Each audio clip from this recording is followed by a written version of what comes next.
The image of the Bohemian artist is one of the most romanticized ideals in the art world. Artists and creative types living carefree, unconventional lives devoted to the idea of pure creativity, self-expression, void of materialism and conventional norms. But is this a realistic pursuit? Join us as we examine the idea of the Bohemian artist. Welcome, I'm Joel Pelsu, President of Arts Entertainment Ministries, and our passion is helping you as a creative professional to succeed in your creative life while growing deeper in your spiritual walk. Because your creativity and your spirituality are designed by God to work in concert with one another, not to be compartmentalized. If that's your passion or something you want to learn more about, take a second, hit the like button and subscribe to our channel and share it with your friends. We're so glad you're with us. Oh, and before we jump in, I want to let you know we have online courses for you. Our most popular course has been about your calling as an artist, which explains how to understand your calling through the seasons of life, through the ups and downs, all the rejection, all the praise, the good and the bad, and how to stay anchored in your identity as a child of God, loved by God, regardless of your level of commercial success. Click on the links down below to check out that Artist Calling Masterclass, which is free, and our other online courses. Now, the Bohemian artist ideal originated in the 19th century in Paris, but it was influenced by the Romanticism era. And these artists rejected materialism. They focused on personal expression, lived in unconventional lives, and much of the inspiration for the Bohemian culture emerged from romantic poets like Byron, Shelley, and Blake.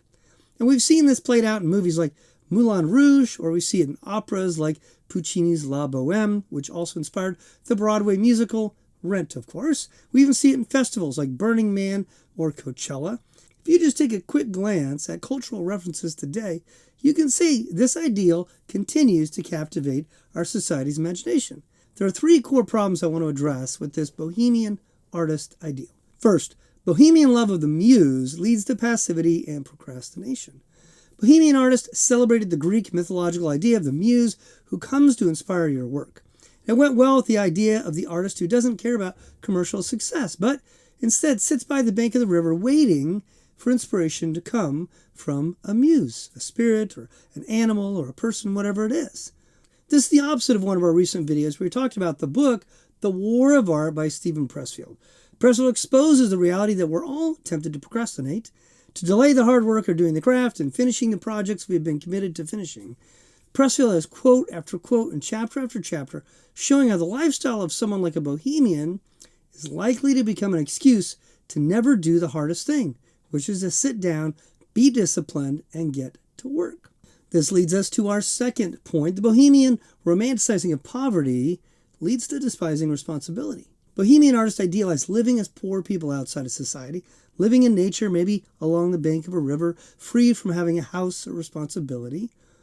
But the reality is this: the romantic Bohemian artist never has to get down to work because they can blame the lack of productivity on the failure of their muse to appear, and they can justify their poverty by saying it's a choice, when the poverty might actually be the natural and obvious consequences of their refusal to be disciplined and to work. See, the problem with this idea of the muse and embracing being poor is that it enables 1,000 excuses for never taking up the pen or the paintbrush. Just sit there, play music, hang out. Self-discipline is rejected, and sloth, one of the 7 deadly sins, is embraced.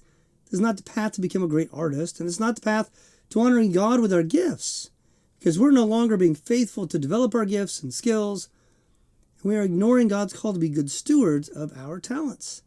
Look at Proverbs 24, verses 33 and 34. A little sleep, a little slumber, a little folding of the hands to rest, and poverty will come upon you like a robber, and want like an armed man.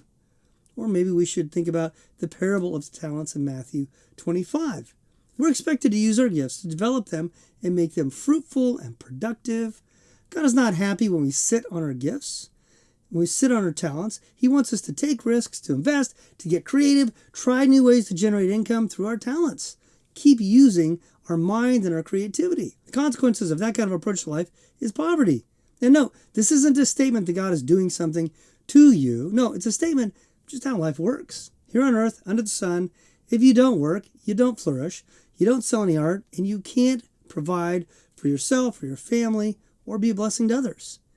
That is not honorable. It doesn't matter if you are an artist or a plumber. We must enjoy the discipline of working hard, developing our skills, finding a way to bless others with our skills, and so they will pay us for that blessing, and we both win. We both begin to flourish. The third problem about embracing the Bohemian ideal is that the Bohemian ideal of leisure encourages the artist to wait to be discovered. Too many young creatives dream of being discovered instead of taking initiative, finding new and creative ways to get in front of the patrons, the fans, and the critics. You see, the Bohemian will sit and wait and wait. Like too many people come to Hollywood who just expect they will be discovered while they're waiting tables or working at Starbucks. We'll talk about this soon in other forums, but this idea of being discovered is so dangerous. It leads to passivity, leads to ignoring the need to develop your skill, leads to playing the victim, and denying your own agency in your life and in your creative career. This is why this is a terrible problem that emerges from the Bohemian artist mentality. So there you have all three problems. What's the solution to these interrelated problems? Well, it all goes back to your identity as an artist. Your identity has more meaning, more purpose, and more inspiration when you embrace the idea that you are made in the image of God. Why is this? Well, it's because God himself created everything with great skill, endless layers and details and ideas. And then he made you. And Ephesians 2:10 says, we are his workmanship, created in Christ Jesus for good works, which God prepared beforehand so that we should walk in them. Think about this. You are his workmanship, or another translation is craftsmanship. The Greek word here is poema, where we get the word poem from. It talks about God being a craftsman. So this means you are a work of art created by God. And for what purpose? So that you can create great works of art and to celebrate the creativity of God by using those same gifts he gave you to inspire and bless others. And notice it says, good works which God prepared beforehand that we should walk in them. God already has a plan to use your gifts. God's inviting you to join him in what he's already doing. So it isn't just up to you, and all the weight of worry about the future doesn't need to bother you. God holds the future. He's in control, and he has a plan for your gifts and talents. You see, Christians don't wait for a muse. God is already at work, and he is giving you so much inspiration through creation, through other people, through what's already been made in this world. We need to get to work. You see, Christians also shouldn't romanticize poverty. God calls us to use our gifts, to be industrious, to provide for ourselves and our own family. We can't bless others if we're not generating enough for ourselves. And as Christians, we don't idolize the idea of waiting to be discovered. Remember the words of Paul in Colossians 3:23-24. Whatever you do, work heartily as for the Lord, not for men, knowing that from the Lord you will receive the inheritance as your reward. You are serving the Lord Christ. Once we understand this, we see our talents as gifts from God. We see ourselves as stewards of these gifts, stewards who develop those gifts, invest in their own career, contribute to the culture where they live. We have this larger view. Christian creative is the opposite of the Bohemian artist. We want to develop our craft, to make a living, to be a blessing to others, instead of sitting down in nature waiting for some muse and excusing ourselves from any responsibility to care for others. And here's the core point. The Bohemian artist, at its core, fails to love God with all their heart, mind, soul, and strength because of their laziness. And the Bohemian artist fails to love their neighbor because they're wrapped up in their own endeavors, living in selfishness. They're not caring enough to provide for themselves, to generate enough resources to be a blessing to others, which is loving your neighbor. So the Bohemian artist ideal can be attractive, but it fails to help anyone become successful, accomplished, and able to bless others.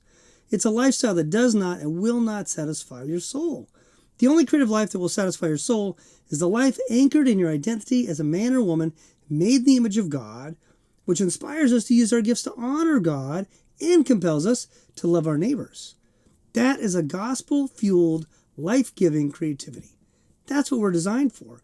That's what we're meant to enjoy, and that's where we find the freedom that the Bohemian artist thinks they're pursuing, but they're going about the wrong way. You find freedom by loving God and loving others and finding joy in that process. That's the true freedom they're looking for that is found in the gospel. Thank you so much for joining me here. Let me know what you think. Is there something I missed that I should address?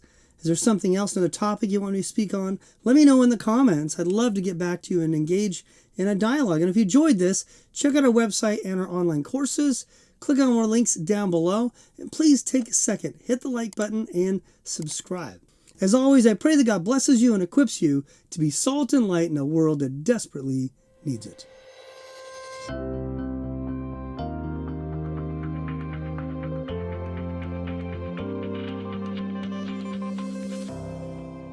You can check out another one of our videos right here.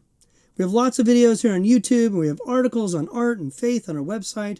Be encouraged. Take advantage of our resources. Also take a second and share this video with your friends who will be encouraged by this message.